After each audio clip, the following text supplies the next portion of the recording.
It is my distinct pleasure to introduce our esteemed speaker, Professor Francesco Iarlori, a visionary and facilitator who has been pioneering digital transformation in organizations since the 1990s. With a wealth of technological expertise and nearly 3 decades of global experience in sales, strategic planning, and business development, our speaker has left an indelible mark on various industries, including global IT, finance, media, and mobile operator sectors. Our speaker is not just a skilled organizer and team player, but also a renowned strategist known for identifying and capitalizing on emerging business opportunities. With an in depth understanding of potential new products and services, both from a business and technological perspective, our speaker is constantly driven by a passion for learning and sharing knowledge. An empathetic storyteller, our speaker has the unique ability to captivate audience in keynote speeches and academic institutions, instilling a thirst for knowledge that resonates with the essence of our world and its continual improvement. A visionary who constantly seeks metaphors and paradigms, our speaker explores the depth of our existence with a keen interest in the practical applications of science in our everyday lives, and a passion for music, arts, painting, and various forms of human expressions. Our speaker offers valuable advisory services to investors in multinational companies venturing into new geographic markets, including Europe, the United States of America, and Africa. Actively collaborating with the United Nations in efforts to uplift developing countries, our speaker also independent holds as an independent journalist, a sought-after keynote speaker at international events, economist, and an esteemed university lecturer. Please join me in welcoming our distinguished speaker, Professor Francesco Iarlori, to the stage. Thank you, sir. Please. Thank you. Thank you, madam, for the introduction. And I just to let you know, probably I need to shorten my presentation because it's a bit longer. But the most important things to understand about my career is that I started as a computer scientist, and then I moved to business part of the story, working for United Nations and also for other multinational company to develop the developing world and Honduras, Madagascar, all around the world, but also working in a startup of internet, satellite communication, and mobile communication, and so forth. So at the moment, I moved to the social aspect of technology. First of all, the artificial intelligence, because I think it's the most important part for a scientist to take care of. It's the machine, the system has not that just only working, but also need to take care about several aspects. My presentation is, since I like music, arts, but also movie, cinema, theater, I go often there, and there is a lot of movie that introduced this topic about artificial intelligence ethics. One of my favorite is Matrix, and the title of presentation is Find a New Neo, a new person that can drive us within this technology and madness, let me say, in a sort of a way. But let's go with the presentation, and then if there is any question at the end, so we glad to answer them. So the thing is, first, how to take care about this new technology, and specifically the human and the AI interaction, because as AI system become more and more integrated into daily life, understanding how human is interacting with this system becomes crucial. Human-centered design principle from computer science can help to ensure technology has an intuitive, easy, and aligned with human values and preferences. But this need to be very, very careful used, because there will be something that we will see in an instant. So we will start with with some movie just to introduce the story. This is a popular film from Kubrick in I think it was late '60, and it's a space Odyssey, where we have a computer that the name was HAL 9000, if someone of you remember, and there was some problem at some point in the ship, and what happened that the astronaut decided to disconnect HAL to govern the ship, because he tried to follow the instruction that some other people gave to him, to it, because the idea was to preserve something, and he didn't take care about what consequences could have for the people that was in the ship. So AI system could be in some sort of a way programmed to make something, but in many cases this could be dangerous for the people. So let's think, for instance, for a car that is going to the mountain, that is self-driving car, that after a point you see a person crossing the road, and in order to avoid this person, the car need to go down an hill, and could be dangerous for the people that is in the car. So the car can decide, the autonomous system, to go forward and to kill the person that is crossing the road, because it's too dangerous for the car, for the people that's driving the car, to go in another way. So this is a decision that in some cases need to be taken by artificial intelligence, but not in all the cases could be good. This is another one. This is Terminator. Many people think that the villain could be the Terminator, the robot that is played by Arnold Schwarzenegger, that is trying to kill the human race. But the dangerous thing is not the Terminator, but was the Skynet, that was again an artificial intelligence designed to defend and protect humanity. But one day they decided, the Skynet, that its program that to preserve itself, the human race, is not anymore important, and so there was also a threat to the human race, and they tried to kill them.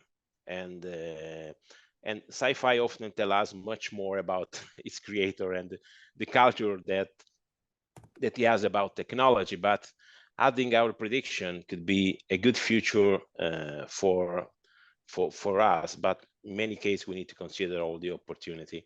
And again, the metrics, we will speak about this later. The question is that the idea of metrics is to simulate the reality. People stay in slaves, they became batteries, but they need to be protected from what they happening to them. So the idea is to reconstruct some idea about which the future is. Again, there is another movie, it's Minority Report. I don't know if you remember them. There was Tom Cruise, and was an officer, and the policy was a special policy, because they predict what they can do the people, not now, not in the past, but in the future. So it's a sort of life-altering decision, because they predict that the people can be a criminal, but not now, in the future. So they stop before that they became a criminal. But think about what could happen if someone has a life-altering decision, like mortgage application or prison parole or some other things that you ask to a government or an institution, and this has been refused because AI decide for you that that you are not compliant to apply this kind of thing. So the technology may be efficient, but it is arguable if should never be used in critical scenarios like policing, healthcare, that we will speak later a lot on this conference, or even war, because they cannot explain that this is not okay, because there is something that is not okay, is not good, but probably is not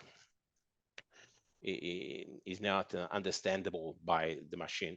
This is the last movie that I would like to present before to go to the matrix itself. That is the idea. This is Wall-E film, where there is human that don't think nothing. They don't move. They stay all the time on the chair, on the sofa, and they are happy animals. They are people that is happy, but they don't do nothing at all. So guessing whether this is possible for entire hours space to stay in a sort of crystal ball gazing, so to understand what game to play or what movie to see, just to don't move any finger, any foot. The idea is that AI sooner or later can replace the human work, but we need to continue to live, because this is the most important point. So what is the matrix? Let's go to the point. The matrix released one year before the millennium, and there was at the time Wachowski brothers. Now they are sisters, so let me say siblings, and they developed this film with the idea that probably when I just recap the story. So the story was that people need machines to make a lot of work. Machine need power, and they started to give too much algorithm, too much power to the machine. And when the machine became a lot smarter than the human, let me say smarter by quote, they obfuscate the human, and they try to threaten the human. So the human, vice versa, try to obscure the sun to avoid to have lights to charge the batteries, or to have the power for the machine. And the machine became became a master, transformed people in slaves or in batteries, and in order to have the power that they know. That was the dangerous story of the film. So artificial intelligence dominance is something that we need to be very, very careful, because if we any decision, we are not at that point. Probably we will never reach that point. But of course, there is with ChatGPT, Gemini, and all this kind of stuff, or we can write a story very easily, and we can also produce image that in some case are fake, some case is not the reality. But we already use the distinguishing words in Soviet Union.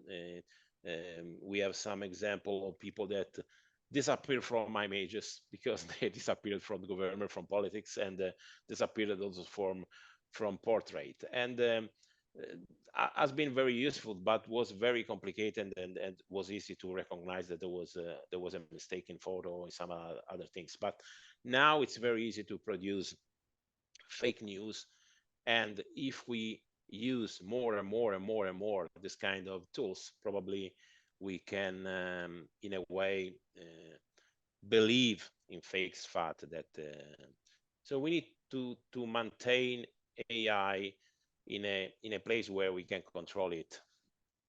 Simulation and the reality, it's important, of course, in games, of course in virtual reality, of course in metaverse. We can simulate a world, but we need to take a very good distinction between what is a real and what is a simulation. Human machine interface is the most important part. In Matrix, the movie, they fixed this very, very good, but in reality is not ever possible, apart from Tesla manager, that now they have a Neuralink that is trying to receive from impulse from the brain in order to move legs and other things. But we are in a very, very, very early stage, and I hope we stop on this. So existential threat, also I spoke before. So the narrative I introduced before, that AI can achieve dominance over humanity, but we need to be very far, and we need to maintain the idea of a dystopian world from movie, from things, and to what is real. So the concept of simulated reality. So I have something that I need to move all around. Sorry. Okay.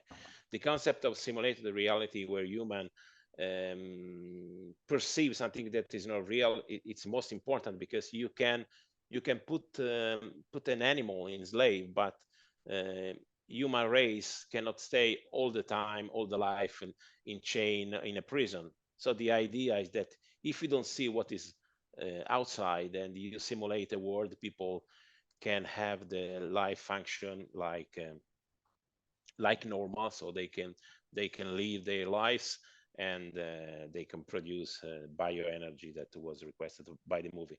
This is how the machine interface of Matrix. So Matrix can control the brain, and the brain can control all the body parts in order to maintain the body alive and also to produce the bioenergy that the matrix require.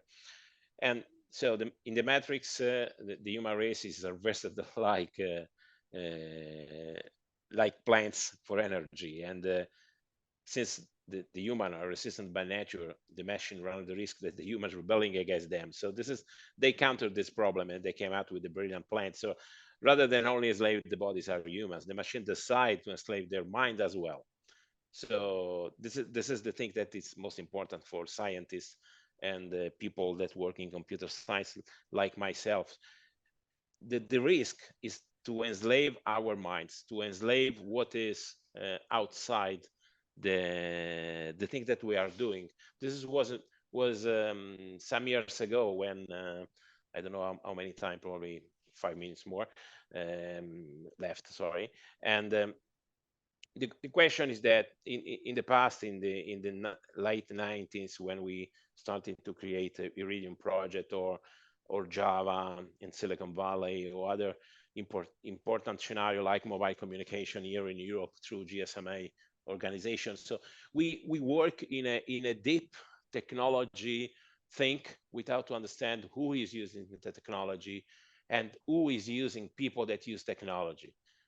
In real life, in organization, there is a technician work with business developer work within company, and not always company that could make the benefit of the planet. Many times the benefit is for the stakeholder of the company, that this could be very dangerous. So the bias is clear.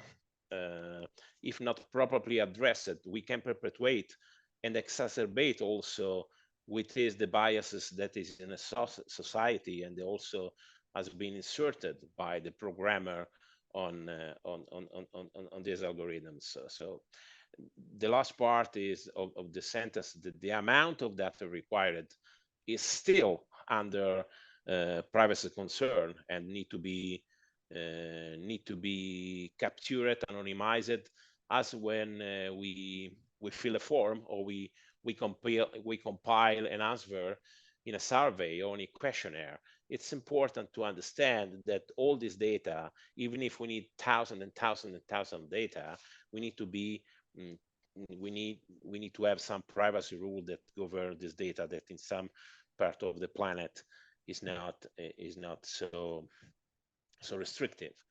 So the conclusion is that the storyline of the matrix, but also in reality, we have an ethical dilemma surrounding the using of AI when specifically we have a movie, so it's pure suggestions, but also we can control and manipulate human lives. So let's think about Siri, about Amazon or other things that suggest to you what you should do. Of course, if you can ask them which is the weather, what will be the weather tomorrow or next week in let me say in Colorado Spring in Colorado, because I need to go skiing. But if you try to suggest what I should do tonight or what should be my movie to look, or what food I would like to order, what you suggest for me, they are starting of the suggestion or think that I will do normally using my brain in my life, suggesting by a machine that hopefully they know my habits, but probably not in total. So this prompt discussion about responsible AI development and ethical guidelines. I just put in my presentation, which is so the presentation is ended, but it's important to know that UK government is thinking, is defining a declaration of usage of artificial intelligence. There is a lot of country that adhere to Bletcher Declaration. Italy is a country, France, UK, of course, but also around the world. In Europe, we have a AI Act. In Europe, we don't develop any huge artificial intelligence systems, So we don't develop, we don't sell, of course, but we are very, very able to regulate this kind of stuff. The AA Act, Artificial Intelligence Act, is one of this. In US, there is not specific act at the moment, but the President Joe Biden also announced a measure to deal with a range of problems that AI surely will cause. I don't want to say may cause, but surely will cause. So this is my end of the presentation. Of course, as I told you before, I am a computer scientist, but in the last part of my career, I'm more interested in usage for social, for humanity, and for human race, this kind of tool, since I know how the scientist thinks and also what the world needs. Okay, that's all. That's all, Dana, Monica. Hope you enjoyed my presentation. Wonderful presentation. One second. Thank you so much for the wonderful presentation, Francesco. And it's so varies of your talents. I didn't know you are an artist. That's wonderful. That's Yes, wonderful. I play several instruments, but I don't normally, when I go in this kind of presentation where there is no such, all people are computer scientists, I would like to give my point of view on what is going on, what is happening in the social, in human, that many people is going closer to the computer, to technology devices, but they don't know what is behind. So our role as a scientist, as computer scientist, is to instruct them, which could be the danger. Do you think as many people go close to the computer, they become more lonely? Yes, I think so, because also the COVID made a good problem for us, for our teenagers, because they started to stay at the computer. They reserved the time to play with the computer, to play games. I think video games on computer games. It's better now. There is no more television headset, but there is computer game, and but there is also a part of their life they can exit, interact with the people, with the body, handshaking, hug. This is most important things that the human require. But if they stay all the time at home, it's dangerous. That they became lonely, and this is not good. At least for people like myself that like to stay with the people. Yes, I visited recently Professor Florence. Hi, Professor Florence. You see, I want to present it to you. This is Francesco, a great AI specialist, and then Tony. Okay. And I enjoy visiting Uganda. Professor Florence is in Uganda. And then I tell you, is no internet, is no interaction with, is all very live. And you are so much in touch with the nature. I've seen the best, most beautiful plants in the world in the winter. So we should all visit Uganda together, because I think AI is made for that neck of the woods, as so much to discover there. If I can add something, and then I can leave the space to my colleagues. A lot of projects I made in Africa and also in Honduras, because if you speak about mobile communication on mobile payment, M-Pesa was one of the start point for. It was in Central Africa, in Zaire, and that they started to move money for remittance between big city to the village, where people that normally go to buy grocery, peach or other things through it, they can buy also, they can receive the money using mobile communication. The same in South Africa. A lot of projects I made there, because they don't have a computer, probably they don't have a lot of communication, but they have a unique handset that is not only a personal communication, but is also a way to pay bills, to make give money to their family, remittance and so forth. So this is a nice place to experiment things.